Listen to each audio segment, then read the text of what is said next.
मित्रांनो, विचार करा, एक अशी व्यक्ती जिच्याकडे ना बंदूक होती, ना सैन्य, ना कोणतं राजकीय पद, तरीही त्या एका माणसाने जगातील सर्वात मोठ्या लोकशाहीचा पाया रचला. डॉक्टर बाबासाहेब आंबेडकर नसते तर आजचा भारत आपण पाहतोय तसा कधीच नसता. पण का त्यांची तुलना अमेरिकेच्या अब्राहम लिंकनशी केली जाते? आजच्या या 7 मिनिटाच्या व्हिडिओमध्ये आपण आंबेडकरांच्या अशा काही गोष्टी जाणून घेणार आहोत ज्या कदाचित तुम्हाला शाळेत शिकवल्या गेल्या नाहीत. शेवटपर्यंत सोबत राहा, कारण शेवटचा मुद्दा तुमचे विचार नक्कीच बदलून टाकेल. मित्रांनो, डॉक्टर बाबासाहेब आंबेडकर हे भारताचे अब्राहम लिंकन आहेत. आता तुम्ही म्हणाल, लिंकन यांनी तर अमेरिकेतली गुलामगिरी संपवली होती, मग आंबेडकरांची तुलना त्यांच्याशी का? कारण 1776 मध्ये अमेरिका स्वतंत्र झाली, पण तिथल्या कृष्णवर्णीय लोकांना स्वातंत्र्य मिळायला पुढची 90 वर्ष लागली. लिंकन यांनी आपल्या प्राणाची आहुती दिली आणि अमेरिकेला खऱ्या अर्थाने स्वतंत्र केलं.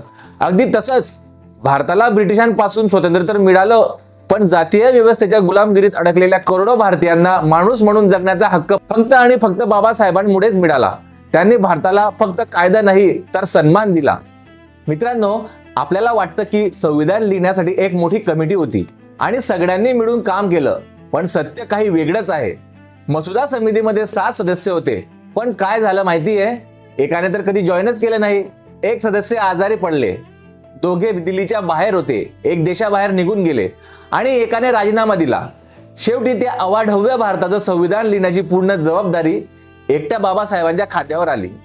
विचार करा, जगातील सर्वात मोठं लिखित संविधान त्यांनी रात्रंदिवस एक करून पूर्ण केलं. म्हणूनच त्यांना संविधानाचे शिल्पकार म्हणतात. ते उगाच नाही. आजकाल लोक हक्कांसाठी रस्त्यावर उतरतात, आंदोलनं करतात, पण बाबासाहेबांचा मार्ग काय होता? बाबासाहेबांनी कधीच म्हटलं नाही की हातात शस्त्र घ्या. त्यांनी सांगितलं, हातात पुस्तक घ्या.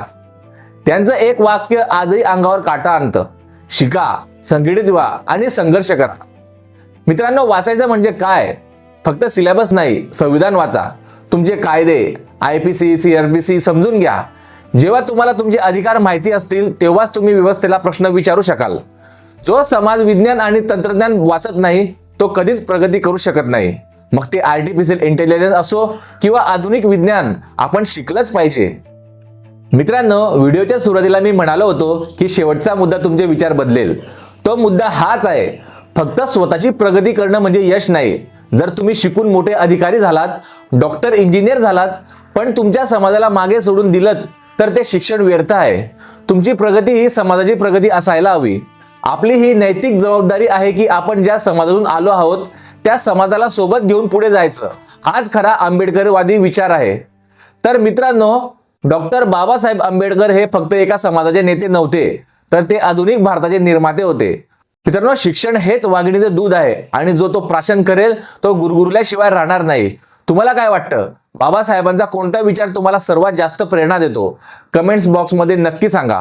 व्हिडिओ आवडला असेल तर शेअर करा आणि अशाच माहितीपूर्ण व्हिडिओसाठी आपल्या चॅनलला सबस्क्राईब करायला विसरू नका. जय भीम, जय शिवराय, जय हिंद.